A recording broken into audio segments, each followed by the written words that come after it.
냉전이 지속되었던 1968년 세계의 탄도미사일이 장착된 소련의 잠수함 K-129가 캄차카반도 태평양 연안에서 침몰하는 사고가 발생하였습니다. 당시 소비에트 정부는 잃어버린 K-129를 찾기 위해 광범위한 수색을 펼쳤지만 몇 주간의 노력에도 불구하고 잠수함에 대한 어떠한 단서도 발견하지 못하면서 결국 수색을 포기하게 되었습니다. K-129가 폭발했다는 사실을 이미 알고 있었던 미국은 소련이 정확한 위치를 파악하지 못해 수색 작업을 포기했다는 소식을 전해 듣고 나서 자신들이 직접 K-129를 찾아야겠다고 결정했습니다. 그리고 이 임무는 그 후 프로젝트 아조리안이라 명명되었습니다. 미국이 소련의 잠수함을 찾는 프로젝트 아조리안을 실시했던 가장 큰 이유는 K-129 잠수함이 3기의 탄도미사일을 장착하고 있었기 때문이며 이 잠수함에 접근할 수만 있다면 당시 가장 위험한 적대국이었던 소련의 군사기술 및 방어화 기술을 파악할 수 있을 것이라 생각했습니다. 소련이 K-129를 오랫동안 찾지 못했던 것과 달리 미국은 미 해군의 핵 잠수함 할리벗 SSN-587을 이용해 비교적 쉽게 하와이 북서쪽으로 1560마일에 위치하는 4.8km의 깊은 해저 속에서 K-129를 발견하는 데 성공했습니다. 당시 미국은 새로운 정권이 들어오려던 시기였던 터라 아조리안 프로젝트가 무산될 가능성도 존재하고 있었지만 잠수함에 최고급 기미 정보가 있을 수 있다는 가능성을 생각해 새롭게 취임한 닉슨 대통령이 K-129를 인양하는 데 동의를 하였습니다. 1700톤의 무게를 지닌 잠수함을 인양하기 위해선 당연히 그에 걸맞는 거대한 인양선이 필요했지만 이 정도 규모의 배는 소비에트 선박에 의해 쉽게 감지가 될 수 있었기 때문에 당시 CIA는 전세계 부의 절반을 가지고 있는 인물이라 일컬어진 억만장자 하워드 휴즈와 손을 잡고 만간 시추 사업을 하고 있는 것처럼 위장하기로 하였습니다.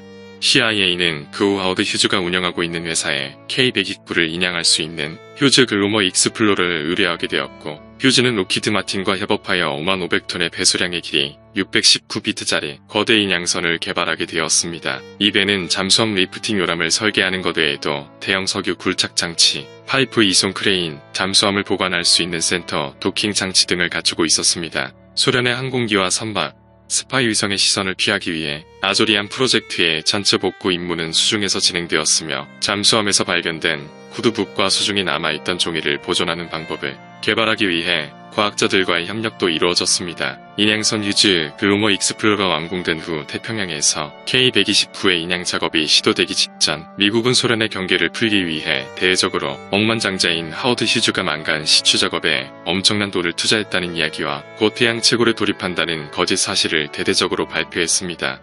그렇게 휴즈 글로머 익스플로러는 1974년 7월 4일 캘리포니아 롱비치를 출발하여 복구 장소로 향하게 되었으며 그곳에서 K-129의 인양 작업을 실시하게 되었습니다. 알려진 바에 따르면 이 휴즈 글로머 익스플로러의 제작에만 5억 달러가 투입되었으며 이는 역사상 최대 규모의 스파이 작전 중 하나였다고 합니다. 결론적으로 미국은 이 기간 동안 K-129를 들어올리는 데 성공을 하긴 했지만 수심 2.7km 지점에서 본체가 분열되는 바람에 결과적으로는 잠수함의 앞쪽 절반 부분 정도만 인양할 수 있었습니다. 그리고 미국이 인양에 성공한 선체 부분에는 6명의 잠수함 승무원들의 시체와 함께 약간의 암호 해독기가 포함되어 있었습니다. 참고로 가장 중요했던 코드북에 관한 정보는 잃어버린 나머지 반쪽 부분에 있었던 것으로 추정되었습니다.